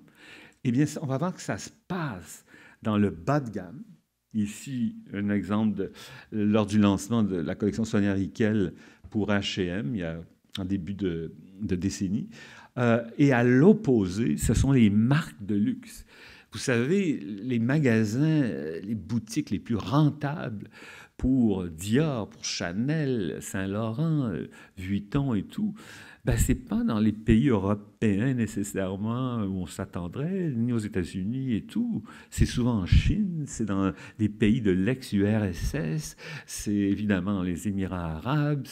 Alors, c'est incroyable. Les marques, très haut de gamme. C'est affolant à quel point, finalement, ces marques-là comptent. Et donc, ça se passe pas de gamme ou très haut de gamme. Et les magasins, les détaillants, les griffes, les couturiers qui font face aux pires problèmes, ce sont ceux qui essaient de se situer dans le moyen de gamme parce qu'ils ne trouvent plus leur place. Et donc, c'est donc les marques de luxe contre le prêt-à-jeter actuel. C'est là où la guerre se joue. Et regardez l'éthique et la mode. Alors, le coût de la main-d'œuvre, c'est des statistiques, ça, que je suis allé chercher, ça représente 1% du prix de détail. Alors imaginez qu'une couturière, qu'un coupeur et tout ça. Tout ce travail-là, ça représente 1% du prix de détail. Alors donc, on s'aperçoit bien qu'il y a un problème là. Dans des statistiques qui datent de 2011, au Bangladesh, le salaire minimum, c'est 43 sous de l'heure. Ça ne peut plus durer. Alors, et là, je pense que l'idée que ce soit allé trop loin, on en a la preuve ici, avec, souvenez-vous, du Rana Plaza. Eh bien, ça, c'était vraiment, ça a été l'effondrement en 2013 d'un édifice vétuste rempli d'ateliers de misère au Bangladesh, qui fera 1130 morts et plus de 2500 blessés. Et ça, je crois que ça a réveillé des consciences, ça a réveillé des gens, d'autant plus que dans ces ateliers de misère, il y avait des vêtements qui étaient produits de griffes très prestigieuses, et françaises, et italiennes, et même américaines. Alors, donc, le slow fashion représente la nouvelle conscience de la mode. Oui, il y a toujours encore des endroits où il y a de l'exploitation, mais on va de plus en plus vers une production éthique. Parce que vous savez que la mode, l'industrie de la mode, le textile et tout, c'est quand même une des industries les plus polluantes au monde. Et donc là, ça aussi, on commence à trouver des solutions. Partout à travers le monde, les nouvelles technologies arrivent avec des teintures ça n'a même plus besoin d'eau, il faut le faire. Et puis, regardez une rivière polluée par la teinture des textiles en Asie. Et puis là, tout à coup, des œuvres d'art qui naissent parce que les artistes veulent dénoncer tout ça. Alors ça, c'est dans le métro de Hong Kong qu'on va retrouver ces œuvres d'art qui dénoncent. Alors la mode qui devient de plus en plus engagée parce que ce n'est pas à dédaigner cette idée de la notion du slow fashion parce que c'est exactement... Vous savez, en gastronomie, il y a le slow food, il y a le fast food. Et bien, c'est exactement le même combat que l'on vit en mode. Mais il y a des gens aussi, et j'aurais pu en nommer plusieurs, qui sont après changer la donne. Des gens comme Tom's Shoes, par exemple. Chaque fois que vous achetez une paire de chaussures de Tom Shoes, qui est un Californien, eh bien, il va redonner une partie de l'argent reçu à des coopératives de femmes en Amérique du Sud, en Amérique centrale, surtout en Afrique, en Asie même. Alors, ça va dans des coopératives de femmes pour venir en aide à l'éducation des jeunes. Donc, ça, c'est plusieurs, maintenant, manufacturiers, plusieurs griffes se donnent une mission et c'est après vraiment faire boule de neige auprès de plusieurs. Regardez un cas typique de slow fashion, qui est un véritable branding d'avenir, c'est la marque Patagonia, qui est une marque californienne. Eh bien, Patagonia, qui recycle entièrement les vêtements pour en faire d'autres. C'est très significatif. Et regardez ça, c'était une page qu'ils ont prise lors du Black Friday dans le New York Times en disant « Don't buy this jacket ». Puis en tout petit en bas, c'était écrit « If you don't need it ». Alors, c'est réfléchissons avant d'acheter. Et de plus en plus, et ça, c'est le beau côté des médias sociaux, des nouvelles technologies, ce sont des initiateurs de changement parce que de plus en plus, avec les hashtags, on veut savoir qui a fait ça. Est-ce que c'est une personne exploitée, encore une fois, en Inde qui gagne 3 fois rien? Ou alors donc c'est pour ça que de plus en plus de compagnies, de griffes, vont montrer finalement les gens qui ont fait le vêtement pour qu'il y ait un supplément d'âme, quelque chose à ça. Et ça commence à changer la donne. Il y a des liens qui se font avec ces travailleurs et ces travailleuses. Alors donc, on va vers une mode éthique qui est un secteur en pleine progression, très prometteur. Alors donc, regardez l'atelier Zadie, par exemple, à Londres. Alors donc, leur mission, leur leitmotiv, c'est « Process matters, quality matters, honesty matters ». Ça veut dire beaucoup, là, ça. C'est comme un changement de ton là, dans la publicité et tout. Alors donc, je crois que c'est un processus absolument irréversible. Et puis, Einstein disait « inventer, c'est penser à côté ». Eh bien, le studio XO, encore une fois à Londres, vous voyez ici, lorsqu'ils ont expérimenté cette robe interactive pour Lady Gaga, qu'il a portée d'ailleurs dans un gala, eh bien, tout à coup, ces expériences-là servent à quelque chose, puisque maintenant, il y a des textiles intelligents qui vont venir aider la médecine même. Là, c'est pas rien. On va porter des vêtements qui vont faire en sorte que les tissus vont détecter les moments, par exemple, où vous êtes fragile, si vous faites de la haute pression ou peu importe. On s'en va vers ça. C'est inéluctable. Là. Et de plus en plus, on en parle même dans les hôpitaux. Il y a des expérimentations absolument formidables. Et là, on en est rendu à la biocouture, la couture biologique. C'est-à-dire qu'on produit maintenant de plus en plus de tissus à partir de thé fermenté notamment et tout. C'est des fibres absolument extraordinaires. Alors vous voyez qu'il n'y a pas seulement du négatif là, dans ce qui s'en vient. Au contraire, il y a énormément de positifs. Et regardez ces fibres biologiques cultivées en laboratoire, ce que ça va donner, des fibres intelligentes qui vont vraiment nous aider à finalement sauver des vies, en quelque sorte. Mais ce que je trouve encourageant aussi, c'est que en même temps qu'il y a toutes ces choses qui se passent totalement dirigées vers le futur, eh bien, on redécouvre finalement toutes les matières organiques. On a recommencé la culture du lin au Québec, ce qu'on avait oublié complètement pendant des années. Là. Je veux dire, on cultivait le lin en Nouvelle-France de façon extraordinaire. C'est devenu des champs de tabac.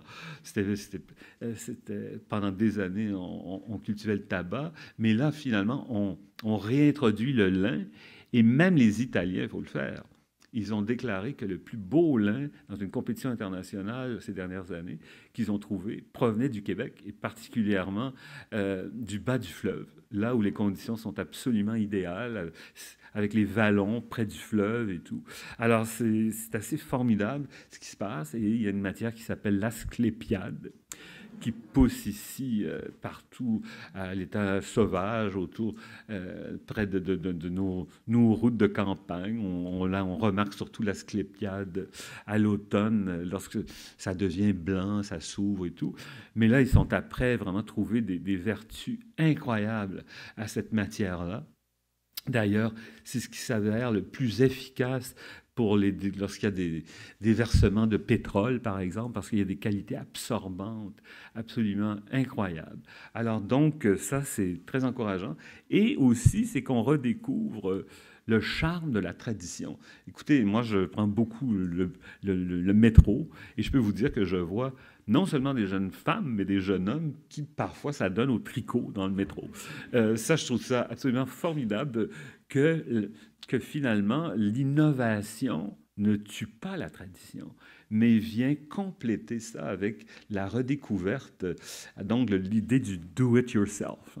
Alors, de plus en plus, ça, les jeunes embarquent complètement là-dedans avec le tricot. Et regardez quand même un changement d'attitude, là. Parce que vous savez, à partir des années 60, la mode a été atteinte de jeunisme. Hein, je veux dire, il n'y en avait plus que pour la jeunesse. Puis Françoise et Hélène, on le sait, tous les trois, à quel point, finalement... la mode, ça dit au suivant, allez, la petite vieille, le petit vieux, débarrasse, on arrive. Il y a quelque chose qui s'est établi dans les années 60 et qui a pu de jamais changer. Il n'y en avait que pour les jeunes, au suivant. Et puis souvent, les journalistes encourageaient ça, ce changement. On est à la recherche de nouveautés, on est à la recherche de la petite jeune, du petit jeune qui va débarquer. C'est pour ça que tout à l'heure, je l'ai écrit, là, j'ai déjà dit... L'important dans ce métier, ce n'est pas d'arriver, mais c'est de durer. Et ça, c'est beaucoup plus difficile de durer que d'arriver. Parce qu'il y a toujours ces journalistes et tout ça qui sont à l'affût de ces jeunes qui vont pondre une collection, deux collections, trois collections, puis qui vont... Alors, on en a connu beaucoup de feux de paille. Alors, c'est beaucoup plus difficile de résister au temps, puis d'être toujours actuel. Mais moi, je trouve qu'il s'est passé, au cours de la dernière décennie... Quelques exemples, par exemple, de ce que je trouve très encourageant, c'est le succès de deux documentaires absolument formidables. Si vous ne les avez pas vus, vous allez les louer là, sur YouTube ou peu importe. Alors, il y en a un qui s'appelle Advanced Style, qui est sorti en 2014. Et là, on suit à travers les rues de Manhattan des femmes de 65 à 95 ans, je pense. Et ces femmes qui assument complètement leur originalité, leur passion pour la mode et tout, et qui finalement, c'est un club très sélect. Et on les voit défiler dans la rue, on les voit dans toutes sortes de circonstances. C'est phénoménal. Et puis, il y a la fameuse reine de Manhattan, âgée de 93 ans, lorsque le film est sorti, là, il y a quelques années, Iris. Et ça, c'est un film absolument touchant, bouleversant, drôle, comme c'est pas possible, parce qu'elle a un esprit, cette Iris absolument formidable. On la voit au premier rang des plus grands défilés de haute couture, notamment. Et puis imaginez que Isabella Rossellini, l'égérie de Lancôme, qui se fait remercier il y a plus de 10 ans, parce qu'elle était devenue trop vieille pour être l'égérie de Lancôme. On ne s'est pas gêné de lui dire. Et tout à coup, en 2016, plus de 10 ans plus tard, on revient la chercher en s'excusant et en disant qu'on veut que vous redeveniez l'égérie de Lancôme. Alors, à 63 ans, c'est formidable de redevenir l'ambassadrice d'une marque de produits de beauté. Et puis, pendant ce temps-là, au Québec, eh ben, c'est formidable ce qui se passe, sincèrement. Il y a des Moment Factory de ce monde. Il y a des Yannick Nézet-Séguin, il y a des Dany Laferrière à l'Académie française, il y a des Laurent Duvernay-Tardif, des Jean-Marc Vallée, mais la liste pourrait tellement être longue. C'est incroyable à quel point, finalement, la créativité, le talent d'ici explose partout au cinéma. Écoutez, c'est plus seulement là le nombre de Québécois maintenant à Hollywood, c'est assez fascinant, le nombre de nos actrices et acteurs qui jouent dans des grands films français, notamment. Et puis, aussi, quand même, c'est l'élection de Pauline Marois, la première ministre, quand même, du Québec. C'est Valérie Plante qui devient la première mairesse de Montréal. Ensuite, c'est le 375e de Montréal. On inaugure finalement le CUSUM et le CHUM. Mais en même temps, c'est les crises chez SNC-Lavalin et Bombardier. On a de quoi s'inquiéter avec des fleurons québécois du monde des affaires. Rona qui est vendu à des Américains. Idem pour les rôtisseries Saint-Hubert à des intérêts ontariens. Et puis le Cirque du Soleil aussi, mais heureusement qu'il y a toujours son siège social ici. Il y a aussi Marc Dutil qui va fonder l'école d'entrepreneurship de la Beauce. Et puis François Legault qui devient notre premier ministre. Et puis à ce moment-là, en mode, ils sont légion. Il y a Melissa Neptune qui continue sa carrière formidable, mais il y a également des talents comme Dewey, Untitled, qui sont deux garçons formidables, qui ont compris l'importance de la co-création. Ils sont deux à créer cette griffe unique. Il y a Antonio Ortega qui a sa boutique ici à 2 pas sur la rue Sherbrooke, plus vers l'ouest. Eve Gravel continue sa carrière formidable partout aux États-Unis. Il y a Nathan Kong qui se spécialise dans l'homme. Et puis il y a Julie Pesan qui a créé Édition de robes, qui fait une carrière absolument formidable. Il y a les jeunes comme Marc-Antoine Lynch-Boisvert. Évidemment, il y en a pour tous les goûts, là, avec Fecal Matter. Je ne sais pas si vous avez déjà vu de leur...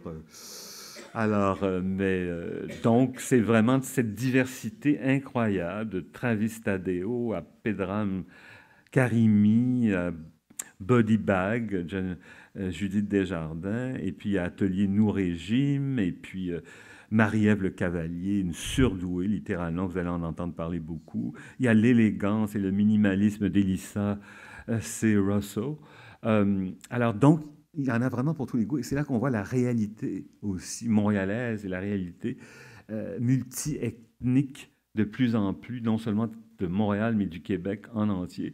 Et toutes ces autres cultures, cette immigration vient enrichir de façon formidable la culture de Montréal. Et puis aussi, il y a des Griffes qui vraiment font merveille à voir. L'évolution d'Iris Lacouille, où je retrouve d'ailleurs un peu de mon équipe, celle qui était ma grande assistante, adorée, Nathalie Levac, qui dessine pour Iris, ma directrice de production et tout le reste. Alors, c'est très beau et c'est très curieux parce qu'il y a des femmes qui, dernièrement, souvent, m'ont dit ah, Jean-Claude, depuis que tu étais parti, que tu ne fais plus des collections de prêt-à-porter, on ne savait plus vers qui se diriger. Et très, très souvent, ces femmes-là, de toutes sortes d'horizons, de Lisa Frula à plein d'autres, me disent ben, c'est drôle, on se retrouve beaucoup dans les collections d'Iris Lacouille. Alors, je suis très, très heureux de voir le succès qu'Iris a en ce moment. Également, Judith et Charles, qui vogue de succès en succès, et la marque Ça va de soi qui continue de performer de façon extraordinaire dans le tricot, totalement en marche. Et puis des gens qui ont tout compris de ce qui se passait là, au cours de la dernière décennie, avec des sites web exceptionnels comme Essence et Frank & Hoke notamment. Mais regardez comme c'est intéressant. On dit toujours c'est la fin des boutiques, il faut aller totalement sur Internet, la vente en ligne uniquement et tout. Ben, ces deux-là, qui ont été des pionniers dans l'idée des sites web, eh bien, ils ont, au cours des dernières années, ouvert des boutiques.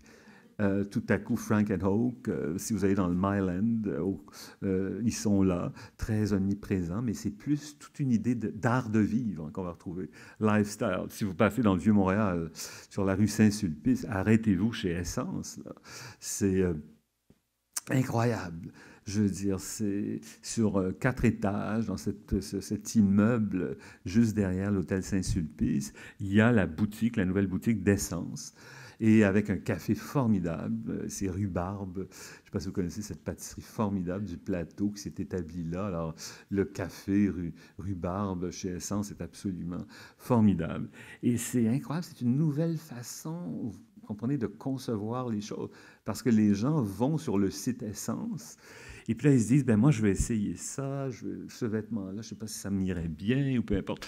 Alors, ils se disent, voici ce qu'on aimerait essayer.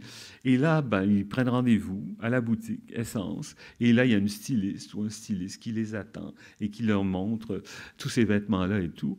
Et il faut voir, moi, c'est un phénomène de société, là, parce que chaque fois que je passe là, je m'arrête et puis je regarde qui est la clientèle. Et ce sont souvent des très jeunes. Je me demande comment ils peuvent se payer ces vêtements-là. Mais ils le font, visiblement. Alors, vous voyez, c'est ça dans la découverte. Et puis, regardez ces jeunes de Québec, là, ici, sur mesure.